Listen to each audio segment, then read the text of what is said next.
Good morning students. आज हम भीमराव अंबेडकर के बारे में पढ़ेंगे कि उनके जो प्रयास है हमारे देश के प्रति वो कैसे रहे, किस तरीके से उन्होंने अपना जीवन लगाया, इनके बारे में पढ़ेंगे। डॉक्टर भीमराव अंबेडकर बचपन से ही प्रतिभावान छात्र थे, अर्थात जो उनका जो शैक्षिक स्तर था वो अच्छा था, प्रतिभावान थे वो। ठीक है, क्लास में हमेशा फर्स्ट आते थे। उनका परिवार मूलतः नाग वंश से संबंधित था। किस वंश से संबंधित थे? वो नाग वंश से संबंधित थे, परंतु कालांतर से महार जाति के नाम से जाने जाने लगा। अर्थात जो ये नाग वंश धीरे धीरे किस नाम से जाना जाने लग गया? महार जाति के नाम से। किस नाम से? महार जाति के नाम से फेमस हो गया। उनका पूरा जीवन संघर्ष की कहानी है, अर्थात भीमराव अंबेडकर का जो पूरा जीवन है उसमें संघर्ष हमको दिखाई देता है। एक संघर्ष की कहानी देखने को मिलती है। एक अछूत रूप से पहचाने जाने वाले परिवार में जन्म लेने के कारण बालक भीमराव को बचपन से ही अनेक लांछना और अपमान सहना पड़ा।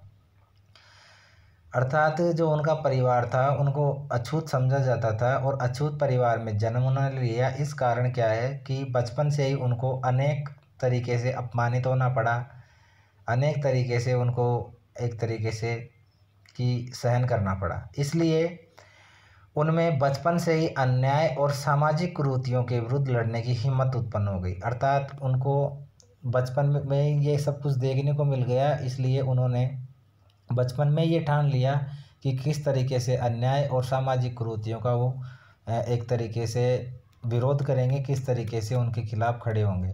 तो उनके जो लड़ने की जो हिम्मत थी वो बचपन में उनमें उत्पन्न हो गई थी। प्रारंभिक स्तर की शिक्षा विद्यालय से पूर्ण करके आगे की पढ़ाई हेतु बम्बई गए। अर्थात प्रारंभिक स्तर की शिक्षा तो उन्होंने पूरी कर ली और फिर आगे की पढ़ाई के लिए वो बम्बई चले गए। वहाँ कमरा इतना छोटा था कि पिता पुत्र दोनों एक साथ सो भी नहीं सकते थे।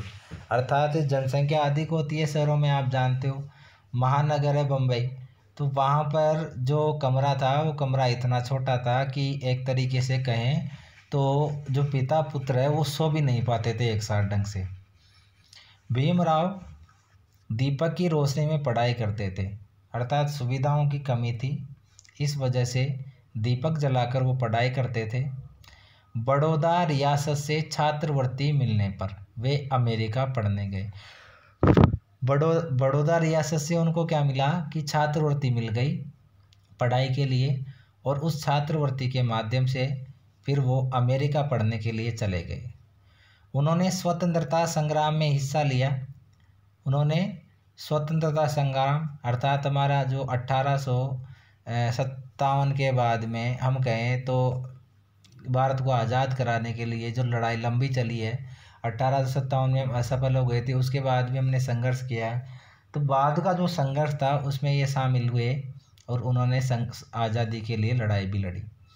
आज़ादी के बाद उन्हें संविधान प्रारूप समिति का अध्यक्ष बनाया गया।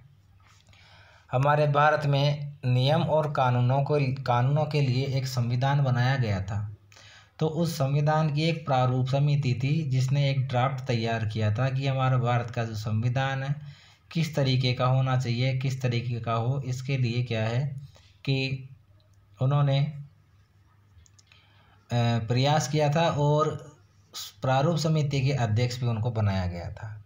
उनकी अध्यक्षता में ही देश का संविधान निर्मित हुआ, अर्थात भारत का संविधान है वो जो इनकी अध्यक्षता है इसमें ही निर्मित हुआ है। अर्थात प्रारूप समिति के जो अध्यक्ष थे वो कौन थे?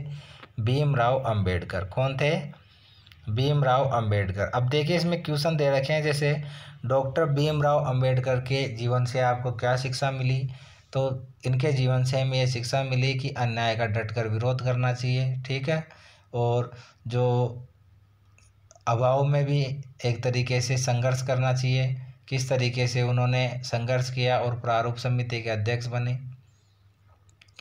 दूसरा क्वेश्चन इसमें दे रखा है, क्या हमें अन्याय देखकर चुप रहना चाहिए? बिल्कुल नहीं, हमें जो अन्याय देखकर बिल्कुल भी चुप नहीं रहना चाहिए, क्योंकि अन्याय सहन करने वाला भी अपराधी होता है।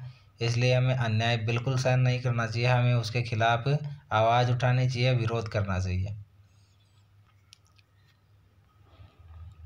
इसके अलावा आगे दे रखा हम पढ़ेंगे पंडित मदन मोहन मालवीय के बारे में, कल की क्लास में पढ़ेंगे, ठीक है।